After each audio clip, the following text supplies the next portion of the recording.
विधानसभा चुनाव के बाद यूपी में विधान परिषद की 36 सीटों को लेकर चुनाव में सियासी दल अपनी ताकत दिखाएंगे। खबरें ये हैं कि बीजेपी होली के बाद विधान परिषद चुनावों के प्रत्याशियों की सूची जारी कर देगी। कहा यह भी जा रहा है कि सबसे पहले प्राथमिकता पार्टी कैडर वाले कार्यकर्ताओं को मिलेगी। ये भी कहा गया है कि हारे हुए मंत्रियों को भी विधान परिषद भेजा जा सकता है। इतना ही नहीं, एसपी और दूसरे दलों से बीजेपी में आए नेताओं को भी विधान परिषद चुनाव में मौका मिल सकता है। विधान परिषद में स्थानीय निकाय की 36 सीटों के लिए 15 मार्च से नामांकन शुरू हो।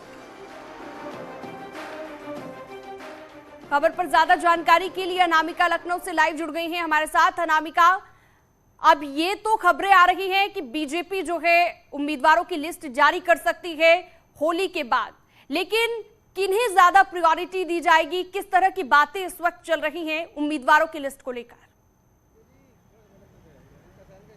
देखिए, जो हमारे पास अपडेट आ रही है इस पूरी खबर को लेकर वो ये है कि होली से पहले ही बीजेपी की ओर से, बीजेपी आलाकमान की ओर से ये ऐलान किया जा सकता है प्रत्याशियों की सूची को लेकर। सबसे बड़ी बात यह है कि 15 से लेकर नामांकन शुरू हो रहा है एमएलसी के लिए और 19 को नामांकन का आखिरी दिन होगा।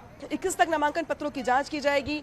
9 अप्रैल को इसके लिए मतदान होना है और 12 अप्रैल को इसके लिए काउंटिंग होगी। यानी कि 15 अप्रैल से लेकर 19 अप्रैल तक का जो समय है वो प्रत्याशियों के नामांकन के लिए काफी महत्वपूर्ण हो जाता है। इसका मतलब यह है कि होली से पहले बीजेपी आलाकमान को प्रत्याशियों की सूची जारी करनी पड़ेगी। बेशक इसमें बहुत सारे चेहरे ऐसे होंगे जो इस बार चुनाव हार गए किसी न किसी कारणवश। उनको अगर मंत्री बनाना है सरकार की सरकार में तो उनको भी स्थान देना होगा, नामांकन करवाना होगा। इसके अलावा कुछ ऐसे चेहरे जो समाजवादी पार्टी या बसपा छोड़कर बीजेपी में तो आए लेकिन उनको टिकट नहीं दिया गया, ऐसे में भी कुछ चेहरों को प्रत्याशी बनाया जा सकता है। एमएलसी के लिए उनका नाम आगे बढ़ाया जा सकता है। यानी कि कुछ चेहरे ऐसे जो बाकी दलों से आए हैं, दल बदल करके बीजेपी में आए हैं, उनको इससे ऑब्लाइज किया जाएगा। तो भाई वो चेहरे भी जो संगठन के हैं और उन्होंने बहुत काम किया है पूरे चुनाव में, उनको भी इसके जरिए ऑब्लाइज किया जाएगा। बिल्कुल, तो प्रायोरिटी क्या रहेगी बीजेपी की, ये देखना होगा। अनामिका, आपका बहुत बहुत शुक्रिया इस तमाम जानकारी के लिए।